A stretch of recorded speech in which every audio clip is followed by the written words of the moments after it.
This is chapter 34, section 4. In this section of notes, we're going to cover three pieces of reading. The first is the fall of France, followed by Bolstering Britain with the destroyer deal. And the last one will be FDR Shatters, the two-term tradition. And so where we last left off, we were discussing the outbreak, the official outbreak of World War II, with the German invasion of Poland that took place September 1st, 1939. In immediate reaction to that, Great Britain and France declared war on Germany. And then there's kind of this weird period of silence where nothing happens. So Germany has gone on conquest, conquered a couple of countries, and then took over Poland. We have Britain, France declaring war, and then we all just kind of sit there and wait for something to happen next. And so this several month period following the collapse of Poland is known as the Phony War. And essentially during this time, Hitler was mobilizing and planning his attack on France. But it was actually the Soviet Union that brought an end to this Phony War period with an attack on Finland, where the United States did send funds because Finland paid its debts back from World War I. So the United States kind of got involved just in trying to help Finland out, although those funds were earmarked for non-war materials. Once Finland is attacked and taken over by the Soviet Union, Hitler attacks Denmark and Norway. Most years we do kind of a map activity of Europe just to kind of brush up on your geography skills, just because we are talking about a lot of nations in Europe. However, we may not have time for this year specifically. So kind of picture Europe in your head or refer to it. We'll come across a couple of maps at different points, but just kind of for your reference. So Hitler then attacks Denmark and Norway, and soon after he does launch his assault on the Netherlands, Belgium, and then France. France does put up a fight, but not much of one, and so by June of 1940, the French had surrendered. And so in the span of a few months, Hitler has conquered the bulk of Western Europe.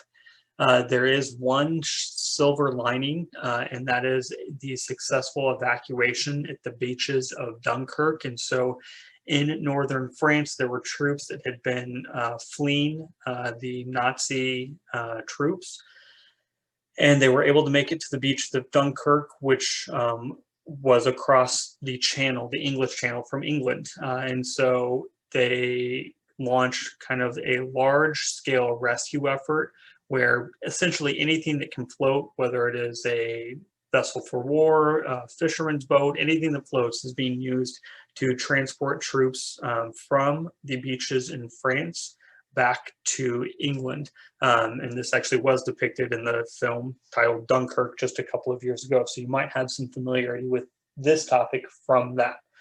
And so they are able to save several hundreds and thousands of troops.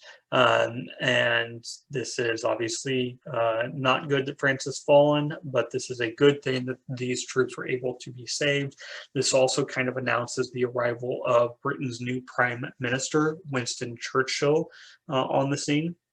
He also has had several movies over the last couple of years that depict him, or if you've watched the Netflix show The Crown, Winston Churchill is depicted in it as well. So when France collapses, this does shock the United States. And so kind of a period of a series of shocks.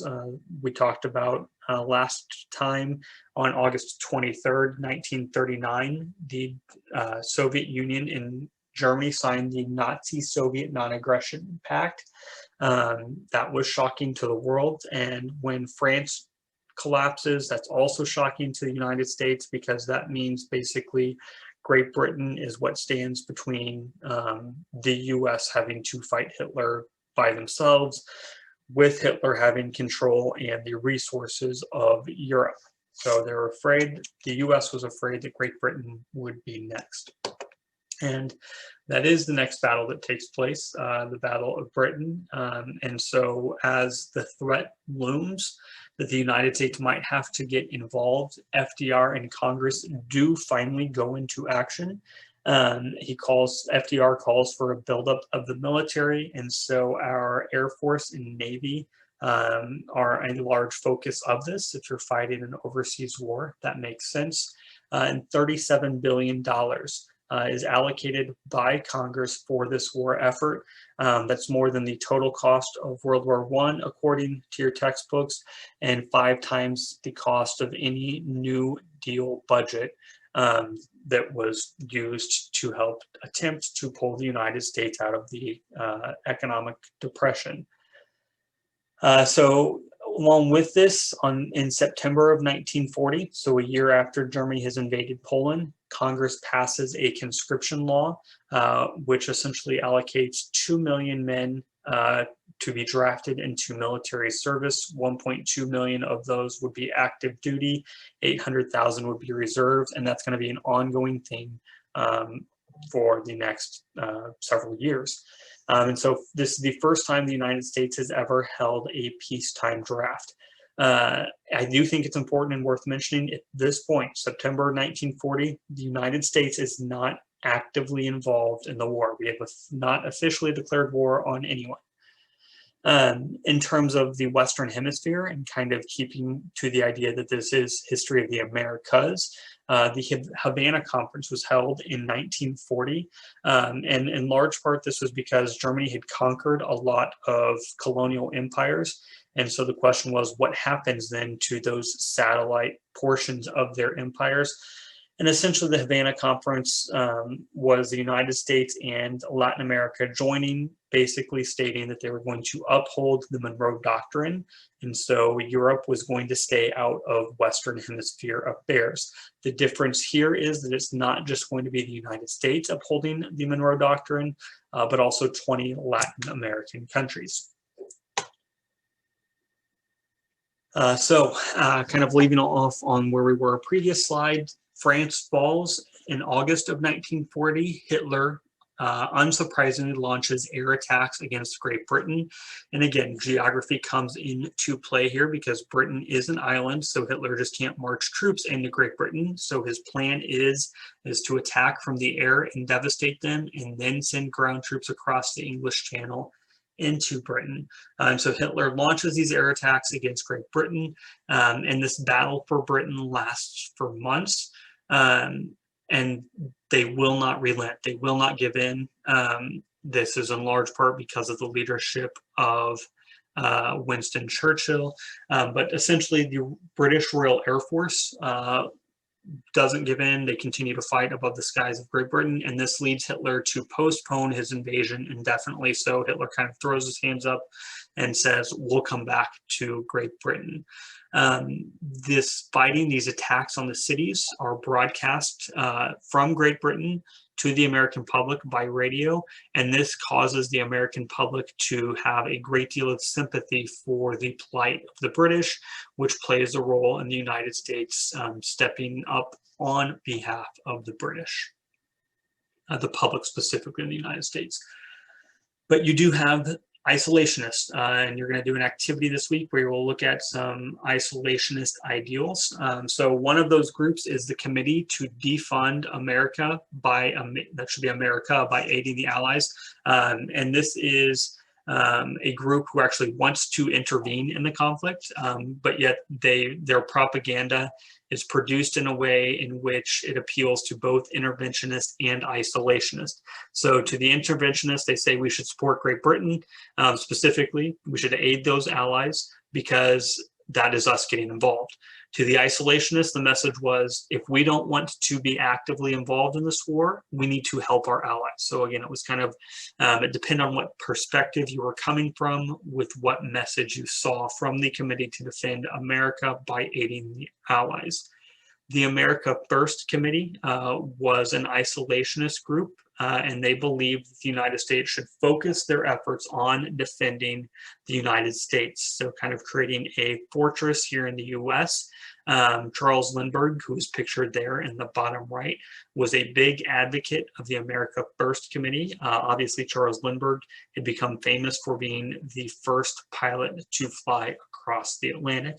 And so ironically enough, he wants the United States to stay home and take care of themselves and kind of let Britain fend for themselves in Europe.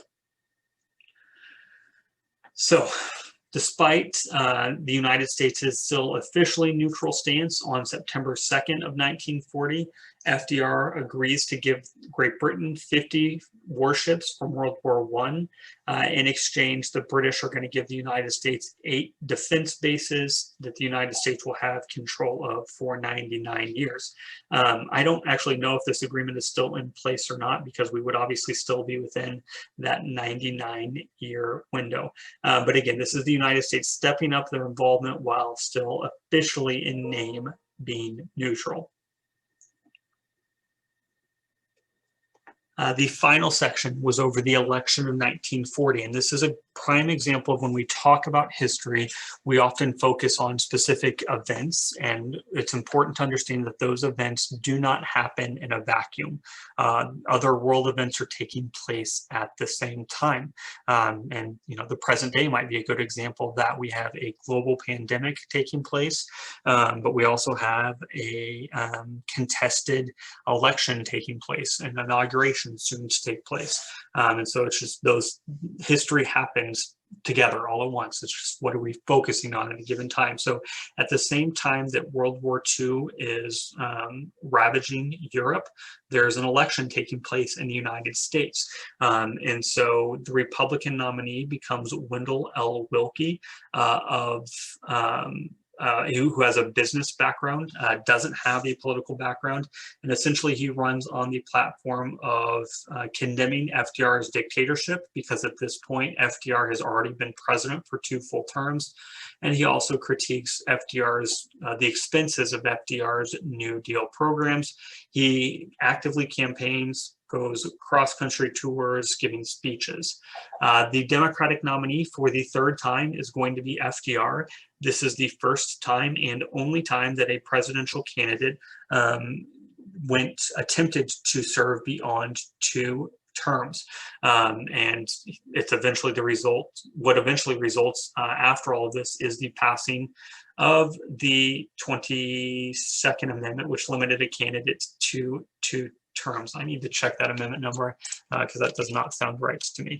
So give me just a moment.